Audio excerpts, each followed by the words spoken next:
نادم شہراز نے اپنی مرضی سے سارا سے شادی کی تھی، مگر پھر بھی خوش نہیں تھا، کیونکہ اس کے آئے روز کی فرمائشیں پوری کرتے کرتے تھک گیا تھا۔ 1 سال ایسے ہی گزر گیا، شہراز کو وقت کے گزرنے کا احساس ہی نہ ہوا، اور ایک پیارا سا بیٹا قدرت نے اس کے گود میں ڈال دیا۔ دونوں بہت خوش تھے۔ بچہ ہسپتال میں ہوا، اور بھی لوگوں کے بچے اسی روز پیدا ہوئے تھے۔ کسی کے ساتھ اس کی ماں تھی اور کسی کے ساتھ بہن، لیکن شہراز اکیلا سارا کے لیے دوڑ دھوپ کرتا رہا تھا۔ ساتھ والے بیڈ کی خاتون کے ہاں بیٹا ہوا تھا، وہاں کیکوں اور خوشیوں کی پھوار بہتی نظر آ رہی تھی۔ اس کی ساس اور نند اس پر صدقے واری ہو رہی تھیں۔ بچے کو پیار کیا جا رہا تھا، جبکہ سارا کے پاس وہ اکیلا ہی کھڑا تھا۔ دونوں خاموش تھے، تاہم خوشی ان کے چہرے پر عیاں تھی۔ قدرت نے انہیں پہلے سال ہی اولاد نرینہ سے نوازا تھا۔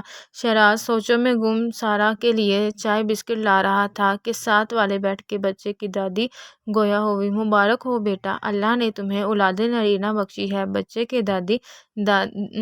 دادا دادی کدھر ہیں؟ نظر نہیں آئے۔ جی وہ میرے والد صاحب تو عرصہ ہوا دنیا سے جا چکے ہیں۔ اور والدہ، کیا وہ بھی؟ بوڑھی عورت نے کہا تو شہراز کو ایک جھٹکا سا لگا۔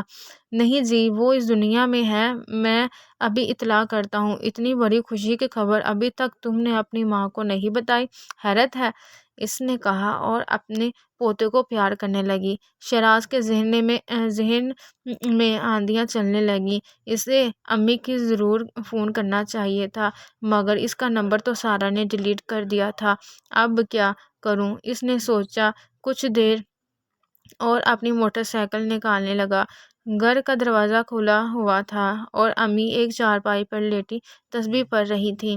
ان کی آنکھیں بند تھیں اور شہراز کے آنے کی انہیں کوئی خبر نہیں ہوئی تھی اور اپنے دھیان میں تسبیح پڑھی جا رہی تھیں۔ شہراز نادم کھڑا تھا اور کافی دیر سے اپنے آپ کو ان سے بات کرنے کے لیے تیار کر رہا تھا۔ آخر بات شروع کہاں سے کروں؟ اس نے امی کے ساتھ کچھ اچھا بھی تو نہیں کیا تھا۔ باپ کی وفات کے وقت اس کی عمر صرف 3 سال تھی۔ امی نے باپ بن کر اس کی پرورش کی تھی اور اس کے سارا کے کہنے پر آ کر اپنی ماں کو چھوڑ دیا، اس ماں کو جس کا اس کے سوا دنیا میں کوئی نہ تھا۔ ندامت سے اس کی آنکھوں میں ٹپ ٹپ آنسو گر رہے تھے۔ اچانک امی کی آنکھ کھلی اور وہ تسبیح اس طرف رکھ کر بیٹھ گئیں اور شہراز ایک طرف کھڑا روتا رہا۔ روتے روتے اس کی ہچکی بند گئی تو امی نے مڑ کر دیکھا۔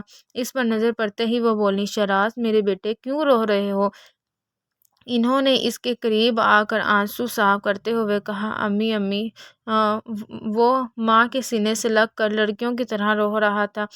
اپنی 23 سال زندگی میں وہ اتنا نہ رویا تھا جتنا آج جھلک پڑا تھا۔ میرے بیٹے، میرے چندا، کیوں رو رہے ہو؟ روئیں تمہارے دشمن، منہ صاف کرو، کوئی دیکھے گا تو کیا کہے گا؟ میں ابھی چائے بناتی ہوں۔ نہیں امی، میں نے چائے نہیں پینی، آپ مجھے معاف کر دیں، میں نے آپ کے ساتھ بہت زیادتی کی ہے، آپ چلیں میرے ساتھ، میں آپ کو آپ کے پوتے سے ملواتا ہوں۔ ماں نے منہ دوسری طرف کرتے ہوئے کہا، بیٹا سارا مجھے میرے پوتے سے ملنے دے گی؟ کیسی باتیں کرتے ہو امی؟ اب وہی ہوگا جو میں چاہوں گا، سارا وہی کرے گی جو میں حکم دوں گا۔ آپ چلیں ہسپتال، آپ کی بہو اور پوتا آپ کے منتظر ہیں۔ امی نے خوشی کے آنسو کو دوپٹے سے صاف کیا اور شہراز کے ساتھ موٹر سائیکل پر بیٹھ گئیں، جو خوبصورت خوشیوں بھرے سفر کا روانہ ہو گیا۔ I hope you like my video, so please don't forget to subscribe my channel and press the bell icon. Thank you. اللہ حافظ.